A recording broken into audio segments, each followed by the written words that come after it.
নমস্কার বন্ধুরা, আশা করি আপনারা সবাই ভালো আছেন। আমরা সবাই ভালো আছি। তো বন্ধুরা দেখুন, চলে এসেছে আজকে কিন্তু একটা খুবই সুস্বাদু একটা রেসিপি। তো এই চিচিঙ্গা তো আপনারা অনেকভাবেই খেয়েছেন, এর আগেও হয়তো বা অনেকভাবেই খেয়েছেন। তো আজকে আমি একটু অন্যভাবে রান্না করছি। তো দেখুন, এভাবে কিন্তু চিচিঙ্গাটা পুরোপুরি ছুলে নিতে হবে। তো সাধারণত আমরা কী করি, উপরে শুধু যে আঁশটা আছে সেটাকে শুধু ছাড়িয়ে নেই, কিন্তু আমরা ছুলে নেই না। তো আমরা যদি ছুলে নিয়ে রান্না করি তাহলে কিন্তু খেতে বেশ মজাদার হয়। তো বন্ধুরা দেখুন, এখানে ছুলে নেওয়ার পরে যে মাছ, আমি রুই মাছ দিয়ে রান্না করব। তো দেখুন, এখানে রুই মাছগুলোতে লবণ হলুদ মাখিয়ে রেখে দিয়েছি। তো এখন আমি মাছগুলো কিন্তু ভেজে নেব। তো বন্ধুরা যারা প্রথম দেখছেন, যারা এখনও বন্ধু হননি, তারা অবশ্যই বন্ধু হয়ে পাশে থাকবেন আর লাইক কমেন্ট করতে ভুলবেন না, কারণ আপনাদের একটি লাইক একটি কমেন্ট আমাদেরকে অনেকটা উৎসাহিত করে নতুন নতুন রেসিপি তৈরি করতে। তো বন্ধুরা দেখতে পাচ্ছেন, এখানে লবণ হলুদ মাখানো মাছগুলো এখন আমি ভেজে নেব। তো এখানে প্রথমে যে কড়াইয়ে তেল দিয়েছি, এই তেলের মধ্যে কিন্তু মাছটা ভাজা হয়ে যাবে। তো প্রথমে কিন্তু আমি শুরুতে এখানে মাছের যে মেথি আছে সেই মেথিটা কিন্তু দিয়ে ভাজবো। কারণ এই যে দেখুন, এখানে মাছের মেথিটা শুরুতে দিয়েছি, কারণ মাছের মেথি ভাজতে কিন্তু একটু তেল বেশি করেই লাগে। তো যার জন্য কিন্তু এখানে মাছের মেথি দিয়ে আমি প্রথমে ভেজে নিয়েছি, তারপর কিন্তু অন্যান্য পিসগুলো আমি ভেজে নিচ্ছি। তো বন্ধুরা দেখুন, এখানে মাছটা ভাজার পর কিন্তু অনেকটাই তেলটা দেখুন কালো হয়ে এসেছে। তো এখানে কিন্তু আরও একটা আমি সর্ষের তেল দিয়েছিলাম, এরপর কাঁচা লঙ্কা আর কালো জিরে সোমবারে দিয়ে দিয়েছি। এখন এই যে চিচিঙ্গাগুলো কিন্তু ভালো করে ছুলে আমি ধুয়ে পরিষ্কার করে নিয়েছি। এখন আমি চিচিঙ্গাগুলো দিয়ে দেবো, আর আলুগুলো কিন্তু একরকম করে কেটে নিয়েছি।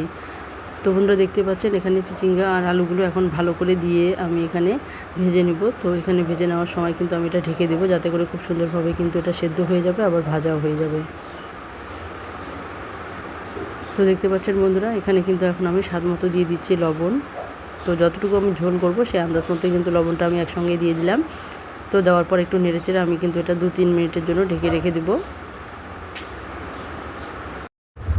তো বন্ধুরা দেখতে পাচ্ছেন, এখানে 2-3 মিনিট পর কিন্তু আমি আবারও চলে এসেছি। এখন কিন্তু আমি দিয়ে দিচ্ছি লবণ, আর বাদবাকি যে মশলাগুলো আছে সেই মশলাগুলো কিন্তু এক এক করে সব দিয়ে দিব। তো এখানে লবণ দেওয়ার পর এখানে কাশ্মীরি লঙ্কার গুঁড়ো দিয়ে দিয়েছি হাফ চামচ পরিমাণ এখানে আমি দিয়ে দিয়েছি কিন্তু ধনে গুঁড়ো। তো ধনে গুঁড়োটা কিন্তু এখানে ভাজা ধনে গুঁড়ো, আর এর সঙ্গে কিন্তু তেজপাতা আর শুকনো লঙ্কা দিয়ে আমি ভেজে নিয়েছি। আর 1 চামচ পরিমাণ দিয়ে দিয়েছি এখানে আদা বাটা। তো দেখতেই পাচ্ছেন বন্ধুরা, এখানে একটুখানি নেড়েচেড়ে আমি কিন্তু দিয়ে দিলাম জল। তো এই জলটা দিয়ে ভালো করে এখন কষানো হবে। তো যতক্ষণ না জলটা শুকিয়ে যাচ্ছে, তেল ছাড়তে শুরু করছে, ততক্ষণ অবধি কিন্তু এটা আমি কষিয়ে নেব। তো বন্ধুরা দেখতে পাচ্ছেন, এখানে কিন্তু কষানো হয়ে গেছে, পুরোপুরি তেল ছাড়তে শুরু করে দিয়েছে। এখন আমি এখানে দিয়ে দিচ্ছি ঝোলের জল। তো ঝোলের জল যতটুকু রাখবেন তার থেকে কিন্তু আন্দাজে একটু বেশি করে দেবেন, কারণ ঝোলের জলটা ভালো করে ফুটিয়ে নিতে হবে।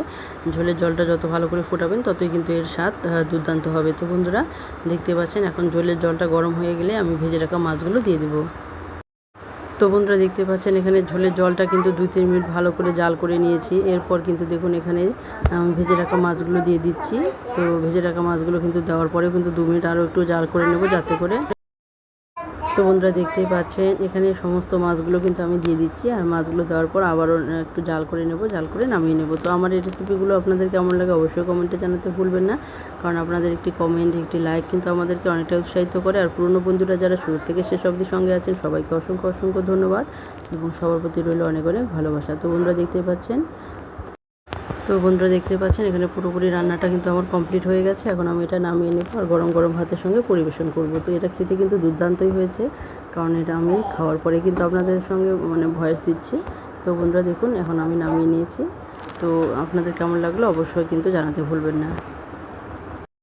তো বন্ধুরা আজকে এখানে শেষ করে দিচ্ছি, আবারও চলে আসবো নতুন কোনো রেসিপি নিয়ে। ততক্ষণে সবাই ভালো থাকবেন, সুস্থ থাকবেন, বাই।